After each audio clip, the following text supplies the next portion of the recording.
Hi there, this is Marisa from DigitalScrapbook.com, and today I'm going to show you a couple things here in Affinity Photo. I'm going to talk about aligning shapes together, and I think we can make some patterns too, which is a fun thing you can do with the alignment. So I have Affinity Photo open, and I'm going to say New, and I'm going to set my canvas here. I want this to be inches.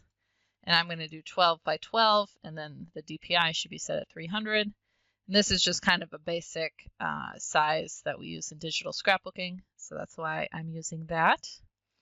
And then I've got my square here, and so we're going to start over here in our tools panel. We have the shape, and if you hold on this shape, you can see they have quite a lot of shape options here. And so I'm going to select the heart.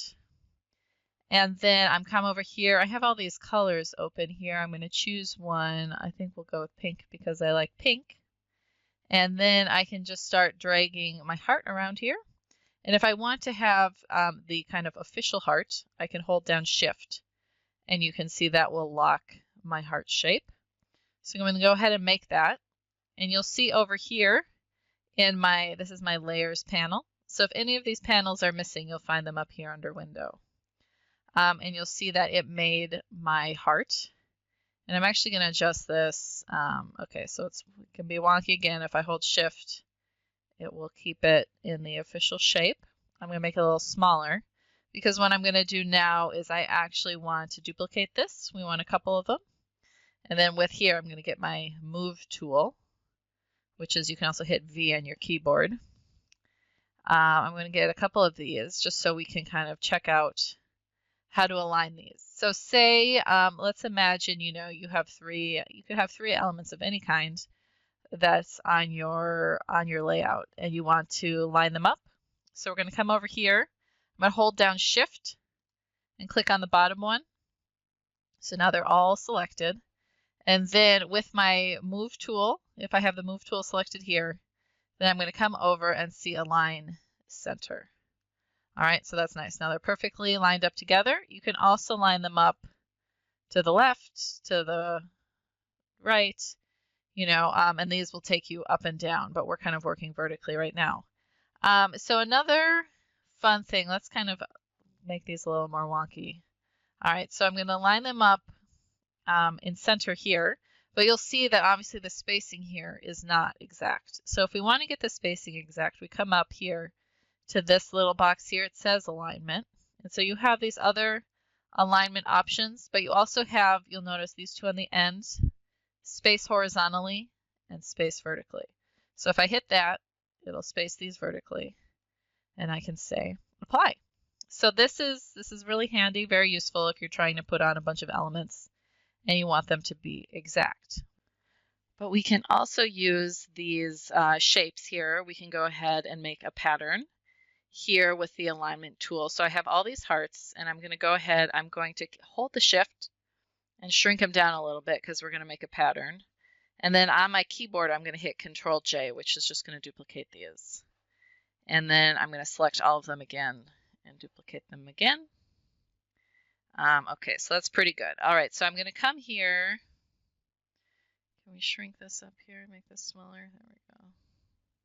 All right, so I'm going to take all of these, and I want to align them. So I'm going to align them to the center. Then I'm going to align them vertically here. And I'm going to put them up like this. And actually, you know what? I want these to kind of be off the, so I'm going to manually adjust these. Okay, now we're going to come back in and do this one more time. Center them, and then go like this. And then I'm going to Control G, or you can right click and say group. So I've got my group now. That didn't work. Those aren't even together. Okay, let's try this again. Why didn't that work?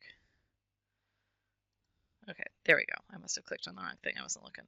Okay, so now we have what we want, and I'm gonna duplicate this group. I'm gonna drag it over, and then I'm gonna get this heart on the top. Which one do we think that is? No, that one's at the bottom. I guess I could delete that one. I want to delete one of them at the top or the bottom. So I'm gonna remove that. Okay, and then we've got two groups. So now let's move this guy up kind of. So what we're going to do is we're going to keep duplicating these across like this till it's kind of helping me out trying to fill in my space here. It's guessing what I want. And then we want just one more of these groups. I'm going to drag that up to the end. Put that there. I'm going to drag this group. No, I don't want to drag the specific one. No, that's not what we want. Okay, there we go. I'm going to drag it over here. I was just holding down Control so that I could move the whole group and not just part of the group. All right, so now again, I'm going to select all of these by holding down Shift and clicking at the top. And now we should be able to align these groups. So what we want to do is we want to align them to the middle. And then we want to align them here. We want to do horizontally. So now you can see we have made our whole pattern. And I think I'm going to group this all here. And then I'm just going to kind of align it there on my background. So that is how you can create a pattern here. You can obviously use any kind of shape. I think here, let's go ahead. Let's try to do a plaid paper or a plaid pattern here. I'm going to make this. Just going to use the rectangle there. And so I've made this rectangle shape here. I'm going to shrink this up a little bit. Okay.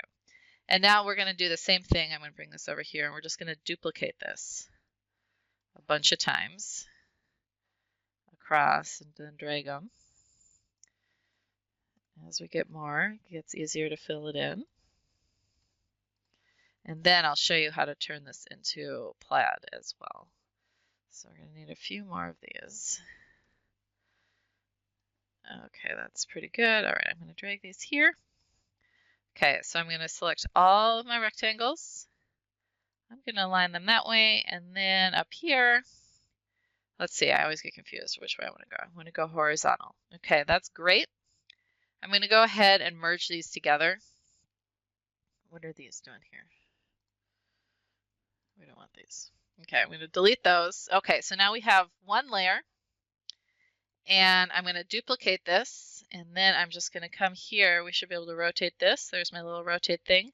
If you hold down Shift again, that will kind of keep it at like an exact 45, 90 degree angle so you can get it in just right. And let's see here. We want to align this here to our background. Just kind of hit those. And now we're looking good. So now we have kind of a grid. And if you want to make it look more plaid, what we want to do here is we can set this to multiply is nice. You can see now we've got a little change in the color there. Is that our best? Or you can kind of play around here. Usually I think multiply is the one that I use. And then let's see here. Let's make a new layer. Let's make the background orange. I'm going to fill this in here using the paint bucket. Oh, orange. Okay. We're going to drag that down there. Now you can kind of see my plaid is starting to get exciting. And now if we want to add a paper texture here, I'm going to come here to DigitalScrapbook.com and you can see we've got lots of good paper textures.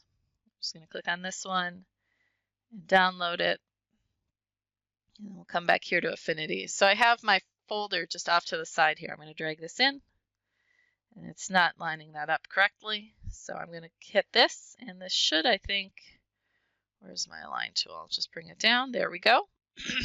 And then here, we'll set that to overlay. And now you can see that we've got a little bit of texture. And then if you want to save, I think what we want to do here is export. And then you want to export this as a JPEG. And then you can share it with whoever wants to use this paper. I hope you found that tutorial interesting. If you did, please like and subscribe. And if you have any questions about using Affinity, please let me know in the comments. I'm happy to make you a tutorial in the future. So please do ask any questions. All right. Have a great day.